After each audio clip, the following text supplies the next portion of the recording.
आज के न्यूज़पेपर में द हिंदू में एक आर्टिकल आता है कि हमारे पूर्व राष्ट्रपति R Venkataraman he was against address of the president and governor to the legislature. राष्ट्रपति का अभिभाषण या गवर्नर का जो एड्रेस होता है स्टेट लेजिस्लेचर में, ये क्यों होता है और राष्ट्रपति आर वेंकट रमन इसके अगेंस्ट क्यों थे, तो इसके बारे में जानते हैं। आज जानेंगे एड्रेस का कंटेंट क्या होता है, कौन से ड्राफ्ट करता है, और एड्रेस से संबंधित जो और कॉन्स्टिट्यूशनल मुद्दे होते हैं उनको देखेंगे, और इससे संबंधित जो और चीज़ें पार्लियामेंट में होती हैं उनको देखेंगे। तो राष्ट्रपति का अभिभाषण, हम जानते हैं कि हम राष्ट्रपति, हमारे जो राष्ट्रपति होते हैं वो नॉमिनल हेड होते हैं गवर्नमेंट के। हम parliamentary form of government follow करते हैं जिसमें दो हेड होते हैं, एक नॉमिनल हेड राष्ट्रपति होते हैं और real head council of ministers headed by prime minister होते हैं। और यूजुअली सारे काम जो सरकार के होते हैं वो राष्ट्रपति के नाम पर किए जाते हैं, सरकार की एडवाइस पर, काउंसिल ऑफ मिनिस्टर्स की एडवाइस पे, जिसके अध्यक्ष हेड प्रधानमंत्री होते हैं। ये सिस्टम हम फॉलो करते हैं। पूरा निचोड़ article 53 of the constitution, article 74 of the constitution, article 77 of the constitution, इसका निचोड़ निकालें तो समझ में ये आता है कि राष्ट्रपति has to act as per the advice of council of ministers, और जो राष्ट्रपति को सरकार बताती है वो राष्ट्रपति को करना पड़ता है। वहीं से ये बात निकल के आती है एड्रेस ऑफ द प्रेसिडेंट। अब गवर्नमेंट ऑफ इंडिया एक्ट 1919 से सिलसिला शुरू हुआ कि जो गवर्नर जनरल उस समय का हुआ करता है वो पार्लियामेंट को एड्रेस किया करेगा। ये सिस्टम शुरू हो गया वहाँ से।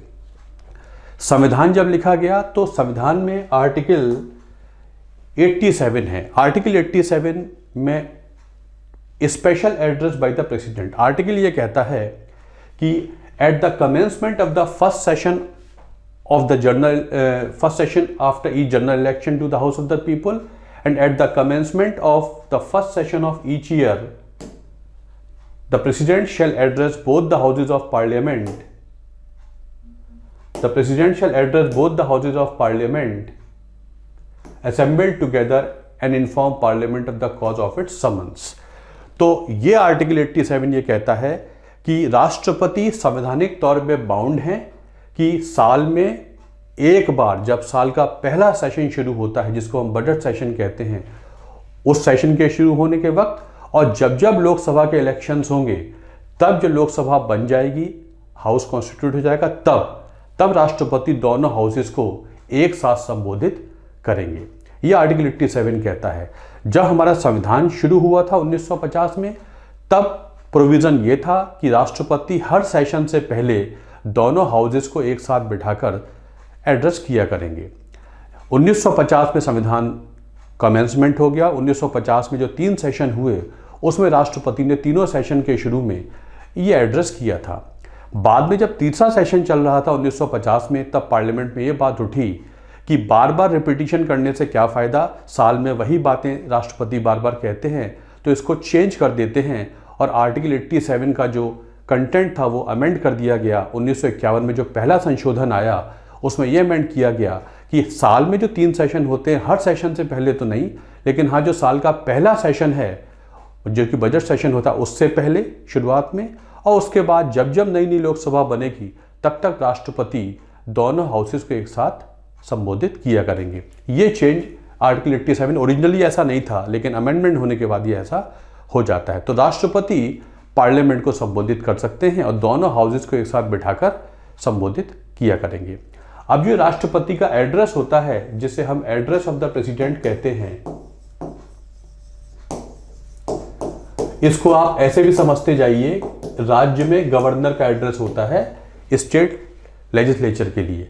तो राष्ट्रपति का जो एड्रेस होता है, ये जो गतिरोध उत्पन्न हो जाए तब जाकर जो होती जॉइंट सिटिंग कहते हैं। तो 2-3 बातें, राष्ट्रपति का अभिभाषण भारत सरकार लिख के देती है, उन्हें एडिटेस पढ़ना पड़ता है, इसमें थोड़ा भी चेंज करेंगे तो इम्पीचमेंट की वजह बन सकता है।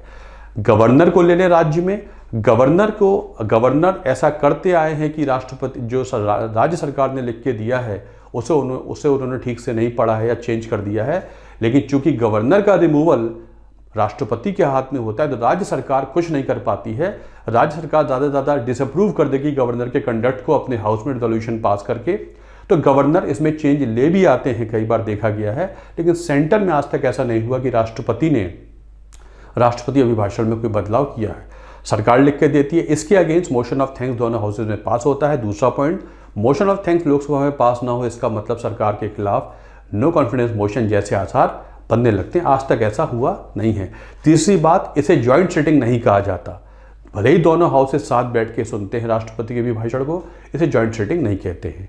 और आज की जो इशू ये है, तो चौथा पॉइंट ये है कि यहाँ पर राष्ट्रपति सरकार को माई गवर्नमेंट कहते हैं। और अखबार के थ्रू जो आर वेंकटरमन ने बताया वो ये कि भाई हाँ, इसको हटा ही दिया जाए। ये बहुत ही फॉर्मल सी चीज़ है, सेरेमोनियल चीज़ है। जो क्वींस एड्रेस होता है भारत इंग्लैंड की पार्लियामेंट में, उससे हमने इसको लिया है, तो इसे करने की कोई ज़रूरत नहीं है। राष्ट्रपति का इसके कंटेंट, एड्रेस के कंटेंट पे कोई कंट्रोल नहीं होता है। सरकार जो लिख के देती है वो उन्हें पढ़ना पड़ता है। तो ये इशू है, इसे कहते हैं राष्ट्रपति का अभिभाषण।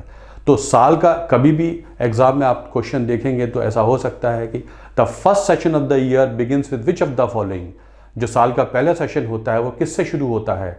जनरल बजट को पेश करने से शुरू होता है, इकोनॉमिक सर्वे से शुरू होता है, या राष्ट्रपति के अभिभाषण से शुरू होता है। तो साल का पहला सेशन बजट सेशन होता है और साल का पहला सेशन राष्ट्रपति के अभिभाषण से ही शुरू होता है। और हर 5 साल में जब लोकसभा नहीं बनती है तब भी राष्ट्रपति दोनों हाउसेस को बुलाकर संबोधित करते हैं। ये उनके लिए संवैधानिक तौर पे ज़रूरी है एज पर आर्टिकल 87।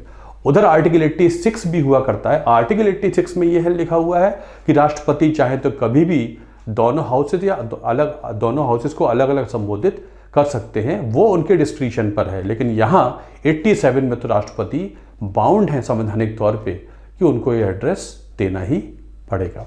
तो ये है राष्ट्रपति का अभिभाषण। इसके जितने इंपॉर्टेंट पॉइंट है मैंने आपको बता दिए। So this was something about this particular issue. So thanks a lot for watching this video. Thank you very much.